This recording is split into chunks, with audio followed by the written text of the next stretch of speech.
Hello everyone, my name is Mharz, and in today's video, we are going to make some cinnamon rolls. This particular one uses whole wheat flour, and I will link the recipe I followed in the description below. Without further ado, let's get baking.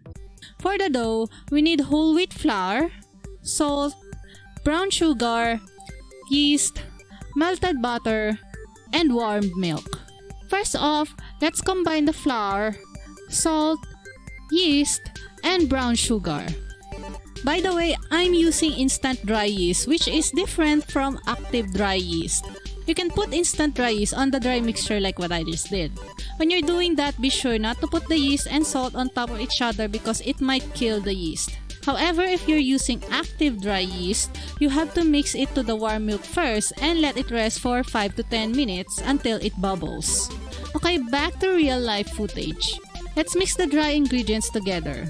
Once that's done, let's go and add the melted butter and the warm milk. Mix that until it becomes a ball of dough. What I noticed while making this is the dough is quite crumbly, probably because there's no all-purpose flour in it. Anyway, if you think it still looks dry, just add a splash of milk until it forms a dough. Now let's put our dough on our work surface. I sprinkled some more whole wheat flour in there so it doesn't stick. Then we're gonna knead it at around 10 minutes. If you have a mixer with a dough hook, by all means use that. I don't, so I'm just gonna use my good old hands. Once that's done, let's put it back in the bowl to rest. You can use plastic wrap to cover it. I would, however, use this silicone cover I bought. It forms a somewhat of an airtight seal. It works really well for dough resting. While the dough is resting, let's make the cinnamon filling. What you need for this is brown sugar, cinnamon, and melted butter. It's just a matter of mixing all of them together. Let's set it aside while we wait. 2 hours later. Alright, the dough has now doubled in size, so we're gonna put it back on our work surface and roll it into a nice rectangle. Now we are going to spread the cinnamon sugar mixture as evenly as possible. Then it's finally time to roll this into a log.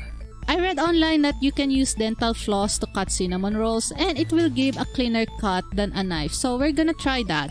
My dental floss actually has a mint flavor in them. I tried washing it off, so I'm not sure if that will get rid of the taste, but we'll see.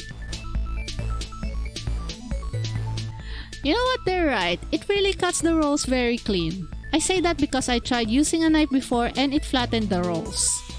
So you know what, the floss hack is a win for me. I have an 8-inch cake pan here that was lined with baking paper, and we are going to bake the cinnamon rolls here. Before we put it in the oven, we're gonna rest it for like an hour so that it grows even further.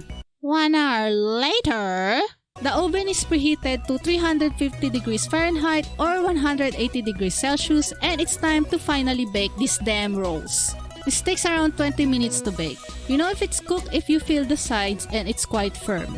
So feel free to adjust the time as necessary. I'm just gonna wait for them to cool down and add this cream cheese frosting glaze that I used for a cake. Here is the finished product.